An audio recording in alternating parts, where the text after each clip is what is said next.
Selon les infos de la BBC, des patients de plusieurs pays ont été testés jusqu'à 6 fois négatifs au coronavirus, jusqu'à ce que le 7e essai se termine par un résultat positif.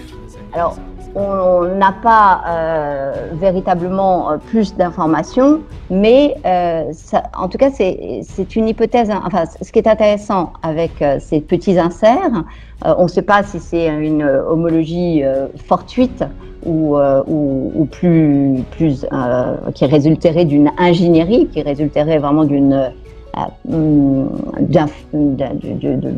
fabrication, de bricolage. Mais en tout cas, ce qui est intéressant, c'est que ça pourrait expliquer la préférence de ce virus pour se propager chez l'homme. Puisque, comme je l'ai dit au début, le coronavirus, ce sont des virus d'animaux. Curieusement, elle est autorisée au Luxembourg voisin, où vit le professeur Pierre Ludgen. Il a travaillé longtemps pour des multinationales de la chimie. À l'âge de la retraite, il a rejoint une ONG active dans la lutte contre le paludisme. C'est à ce moment-là qu'il a fait connaissance avec l'artémisia et qu'il en a senti tout le potentiel. On a fait des programmes de plantation au Pérou, au Cameroun. On a lancé des bourses avec des Sénégalais et des Péruviens, tout ça financé par notre ministère de la Coopération et par le Fonds national de la Recherche. Très bien, jusqu'au jour où on a eu un choc. Voilà que, on le sait maintenant, les délégués de l'OMS, de Big Pharma et de l'Institut des maladies tropicales d'Anvers ont rendu visite à notre ministère de la Coopération pour lui dire qu'il finançait des activités qui n'étaient pas de son ressort, que les maladies, c'était du ressort des sociétés pharmaceutiques et de Big Pharma. Et il s'est incliné et nous, du jour au lendemain, on nous a coupé tous les fonds. Non, cette plante est une polythérapie, c'est-à-dire qu'elle a au moins 17 molécules antimalariennes. Donc c'est une polythérapie comme tout le monde appelle de ses voeux, parce que quand on met une seule molécule qui attaque donc un plasmodium, on sait que ça va être résistant. Une molécule, pour une maladie, il y a résistance qui arrive, d'accord ? Alors qu'une polythérapie, beaucoup moins de résistance. Laurence Coupe. Well, the S proteins, the high similarity of the S proteins from SARS-1 to now SARS-2, that's your spike protein. That's the lock and key. That's going to be what drives it right through human cells. And so we know that's the pathogenic spike protein that for the original SARS. So now you're allowing that access to human tissues because the spike proteins of the natural evolutionary strains don't infect human cells at all. So that research has been going on at Wuhan and published since 2007. And clearly, if that spike protein from SARS weren't on the new COVID-19 or SARS-2, it wouldn't be able to enter human cells. So again, this is evidence that it couldn't go through the Wuhan seafood market, because how did you get that spike protein off the original SARS from bats or any other way? It's lab-derived. Indian researchers compared the S protein sequence between 2019 nCoV and SARS. They discovered that 2019 nCoV had 4 new sequences inserted, all of which can be found in HIV sequences through a search on GenBank.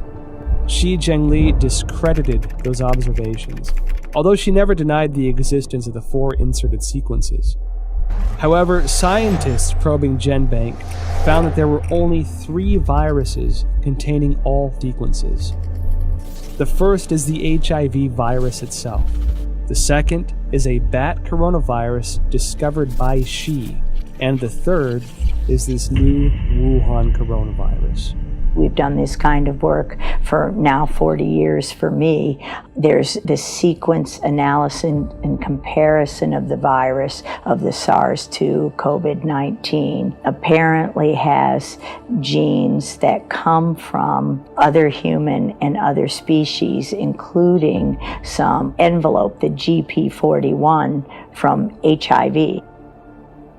What is the HIV's GP41? The answer I found online describes GP41 as a protein of HIV that acts as the key to infecting human bodies, resulting in the functional failure of the immune system. If the discovery by Judy and her colleagues are established, it would mean the infectious part of the Wuhan virus, the S protein, incorporated the sequence of the HIV key protein. This made me think of the immunodeficiency symptoms in people infected. They were doing research on a human transmittable coronavirus that was actually published in a paper. So this is research that they actually published. They were working on developing a coronavirus for the human host, which, leads you to question, why would you be creating a coronavirus that can infect humans? What would be the purpose of that research? Is it for a weapon? Is it so that you can then create a vaccine that you are the sole recipient of the profits from? The Chinese have.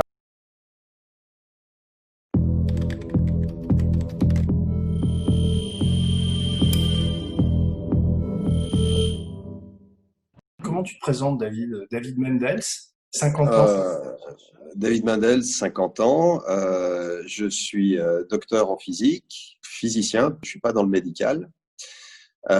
J'ai été prof à Jakarta et actuellement je suis cofondateur et directeur technique d'une start-up à Aix-en-Provence. On va parler ensemble des tests parce que j'ai été alerté par un mail et par plusieurs personnes qui en gros m'écrivent en me disant que il y a une énorme fumisterie dans l'histoire des tests Covid sur le fait qu'à la fois les tests Covid ne seraient pas fiables et qu'il y aurait une sorte de manipulation derrière tout ça. Il y a en tout cas, donc, si on veut expliquer en fait ce qui s'est passé, c'est on avait les chiffres, on attendait la liste des tests rapides recommandés par le CNR. C'est eux qui mesurent les tests. Et on sait quels chiffres ont été communiqués au CNR, et derrière ça, on trouve une liste publiée sur Internet qui est complètement différente. Et quand je dis complètement différente, elle est à 1000 lieues de ce qu'on avait vu. C'est la liste officielle recommandée par le gouvernement français. Parce qu'il semblerait qu'on ne soit même pas sûr de qui a pris la décision de mettre cette liste en place comme ça sur le marché. Et si scandale il y a, c'est probablement là. Ça remonte à 15 jours à peu près. Ça remonte à 15 jours, oui. Ouais. Oui. On rentre dans le dur parce que moi j'ai les chiffres que j'ai. Et là, c'est assez édifiant quand même. Tu as effectivement vu les chiffres d'une source. J'ai vu les chiffres aussi. Donc, il y en a certains qui ratent complètement, qui passent pas, qui sont simplement pas bons. C'est-à-dire, là où on demande 95%, ils sont bien en dessous de la barre des 90%. Il y en a certains qui passent en sensibilité, qui passent pas en spécificité, et vice-versa. Et il y en a même un qui est à 75%. Ça veut dire une personne sur 4 est mal diagnostiquée. Oui, et effectivement, de celui-là, on l'a testé sur nous au bureau, et on est tous ressortis positifs alors qu'on était confinés depuis avant. On a eu zéro symptôme, et en passant on s'est testé avec les autres aussi, on est bien négatif. Ça posait problème, et effectivement, nous, quand on regarde notre produit qui est un lecteur, ce produit-là rentre pas dans notre lecteur. C'est pas possible. On peut pas dire aux gens d'aller se tester avec ça quand on sait qu'il y a une chance sur 4 que le résultat du test soit, à son expression, foireux. Vous avez bossé, vous avez investi du temps et tout ça, et vous découvrez sur Internet cette liste et vous vous dites, c'est là où... Il y a quelque chose qui va pas. La liste ne reflète en aucun point le travail qui a été effectué. Bon, je passe les moments de rage parce que ça scie un peu le derrière quand même d'avoir fait le boulot et de voir qu'il y a rien qui le reflète. Mais derrière ça, on se pose quand même la question, mais qu'est-ce qui s'est passé? Qu'est-ce qui s'est passé? Je donne un exemple typique. On a un test chinois. Ce fabricant fait 2 tests, en fait. Et il a 2 tests qui correspondent à 2 réactifs complètement différents. Il y en a un qui passe pas, un qui passe. Et on retrouve le même test sur la liste des 23 du CNR, qui est 8 ou 10 fois, je sais plus, parce qu'il est distribué par différentes personnes en Europe et en France. Oui, parce qu'il y a les fabricants et les distributeurs. Et les deux. Les fabricants et les distributeurs, oui. Et là, on s'aperçoit qu'en fait, ils ont pris le mauvais. Pourquoi ? Sachant que ce mec-là en produit deux différents, qu'il y en a un qui est très bon, qu'il y en a un qui est pourri, pourquoi on a pris le pourri et pourquoi on recommande le pourri ? J'arrive pas à comprendre.